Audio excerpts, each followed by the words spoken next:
Now, Transnet workers are intensifying their wage protest today. It's not going to be a good week for Transnet at all. A second union is going to join in on the dispute as well. It's expected to disrupt services even further.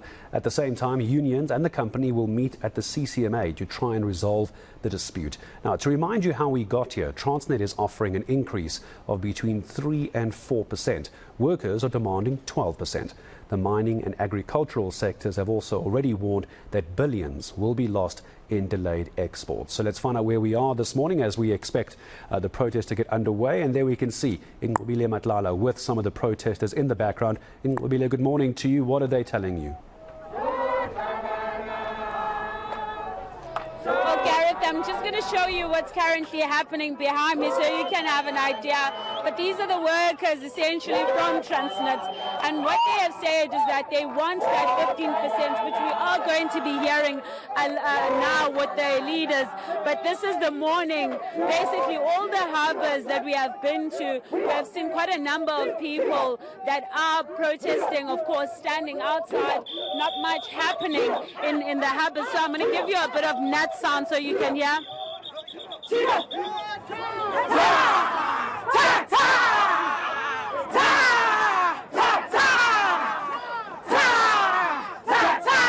Well, we're going to bring in now the person who's going to be speaking to us, the Secretary General. So, Radan, we can see your people are out here and they want that 15%. What is the plan for today? Thank you, ma'am. Look, our plan today, our action today is to peacefully, gather so that we can show the employer that we are actually enough with the mind games that they are playing. Maybe if I can share with you is that we started with the wage negotiations late by June. It's when we only started. Normally we start around November, December with the wage negotiations for the implementation on the 1st of April. But in this time, the employer, they dragged their feet for the purpose we don't know why. And they came to the table with only 1%. Then they came on the second round, third round, then they up their offer to 1.5%, of which we rejected that. And we said that is not on, because if one can check the inflation currently is sitting at 7.4%. And with 1.5%, what are we going to do? So then we served the employer with 48-hour notice on the 3rd of October 2022. But unfortunately, then diplomatically, the employer, they are trying to undermine the power of the employees.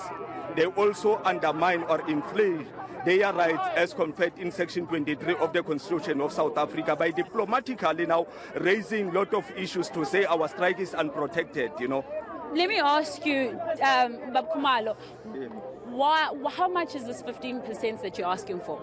We drop our demand, we drop it to 13.5%. However, we are saying when you look on the lowest earners, that is nothing basically, because with the lowest earners, maybe we are talking about 800 per month, you understand, compared to the executives, which are pocketing millions, understand.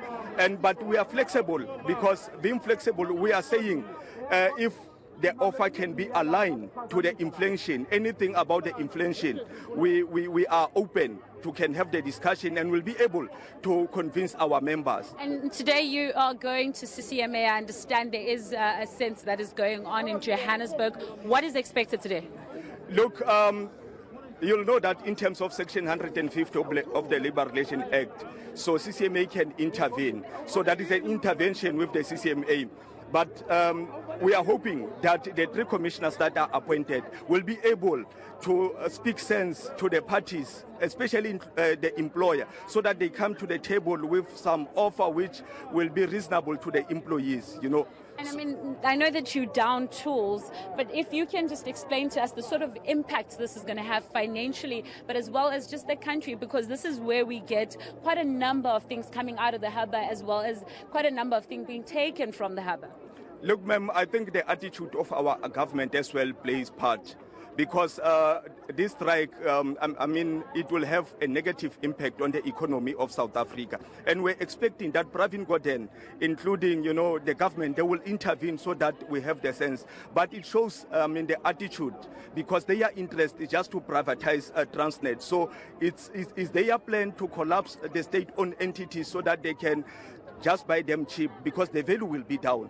So we are basically perturbed by the attitude of our company as well as the government when coming to this. And it's something that we cannot tolerate. Enough is enough. We believe that we deserve a living wage. This is not a living wage that they are offering us. Thank you very much, Dan Kumalo there. I want to show you again, Gareth, these are some of the workers that are here, and they're saying that they basically, enough is enough. You do understand that they are against privatization of Transnet, but they're saying that they are going to be here until they get what they deserve. From what we understand now, they're no longer asking for 15%, they're asking for 13%. So I'm going to give you that net sound again.